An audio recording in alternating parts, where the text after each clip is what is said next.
Well, guys, it's a really nice day today. It's 70 something degrees. It's still about 65 and it's 7 o'clock at night.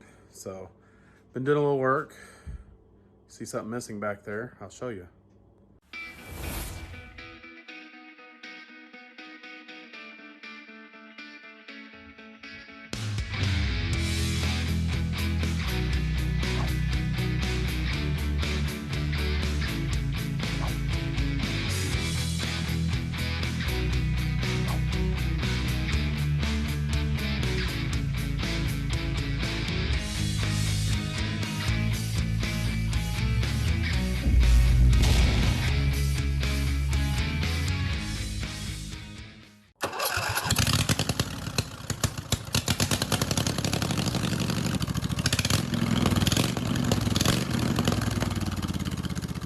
Well, I've committed myself.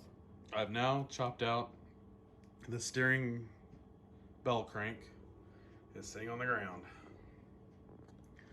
Next is going to be the axle mount here. I'll chop that out. And then I'll have this whole channel here free. And I've got 2 pieces of angle iron. I'm going to weld in through here, extend out here about 9 inches. Steering bell cranks and the bell crank's going to be about back here. So I'll have to probably maybe do a little bit of a trim back to make room for the steering bell crank. But moving along. Maybe the next time I show you, I'll have some of this done. Well, I'm fully committed now. They are cut out. So now I'll start cleaning the inside and weld in my angle iron. Have to remove this bracket for the front and re-drill those. I can fill in these existings and go back to the original holes maybe.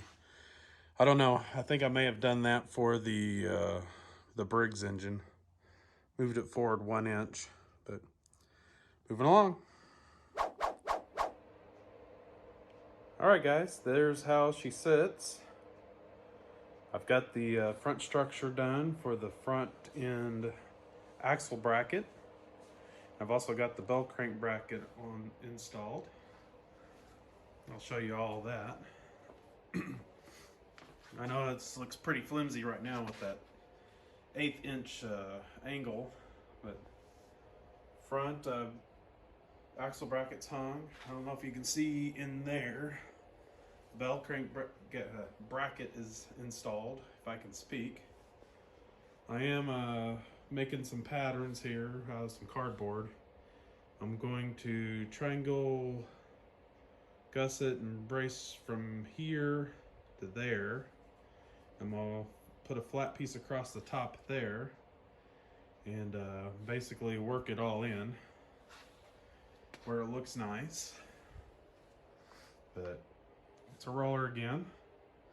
I'm gonna put this bell crank back in since I clean it up, and got me some heim joints using the stock rods. I just took the little ball joints out. Got these heim joints put in. They're pretty heavy.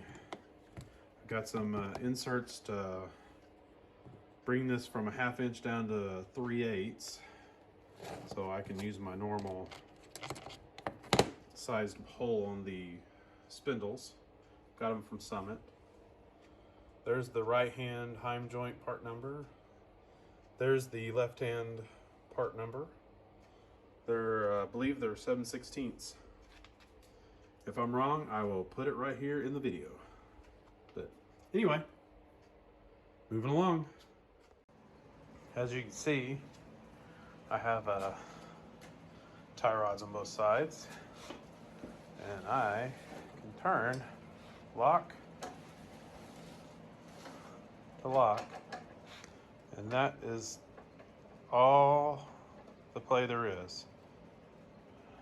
About maybe 2 degrees, and that's all that gear right there. Oh, right there. That's just the gaps in that gear, and they're pretty tight. So that, like I said, that's might need a bushing at the bottom of that, but that is all the play there is. So, said, there's no binds, no kinks. Goes lock to lock. So I'll time lapse you me jacking this thing up, and we'll take a look underneath.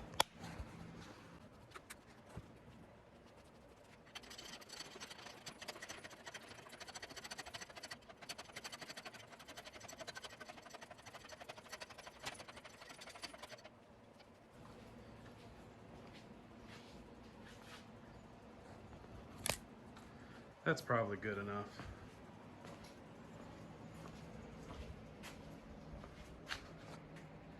There's my tie rods with my new Heims. I got about a 1/2 inch standoff on each side, so I can bring the axle all the way up.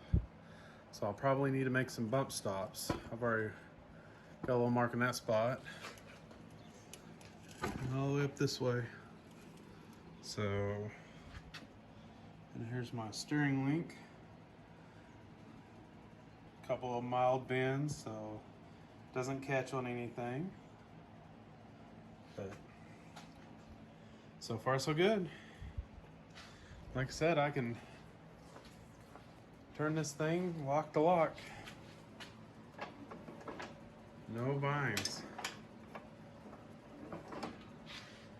Here, let's put a, I don't know if I can hold it there.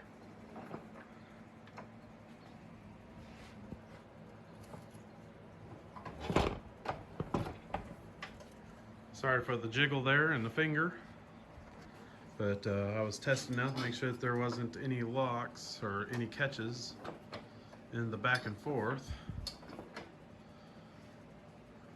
with the pivot. But she pivots quite a bit, as you can see. Here we go. A lot of pivot in that still.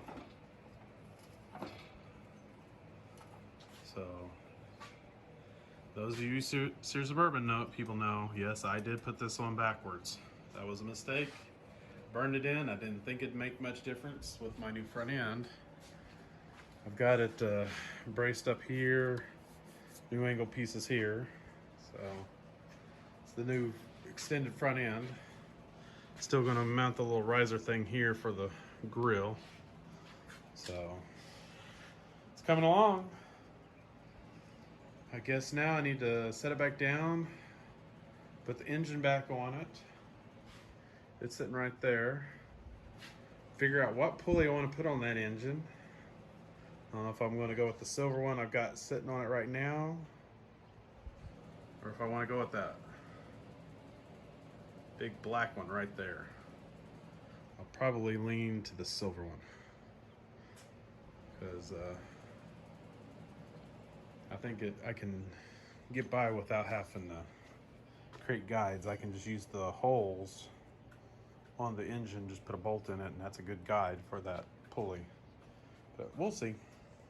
If I like the black one, under this hat, I do have the rear engine, not the rear engine, but the transaxle guide for a 633 that could modify, put on this engine.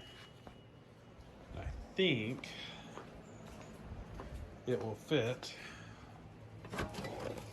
Yeah, it'll fit around that pulley just perfect. So I do have a guide. I just got to make one or modify that one to make it work. But anyway, moving along. Like I said, set this down, put the engine back on it, and start figuring out the final belt guides. I don't think I'll need any more. Got a guide on that pulley, and that pulley doesn't need one, really. But I might actually make one after watching some videos this week that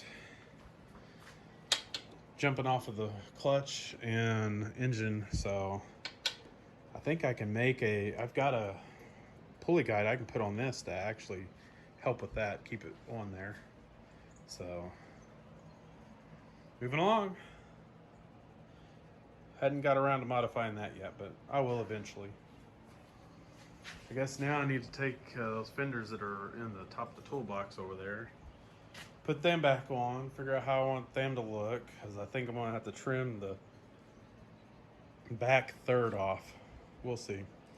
But I'm going to end this video here because the front, for all intents and purposes, is done. Now to move back to the drive line, which is real quickie, and then starting some body work, I guess. So moving along, I'll catch you later.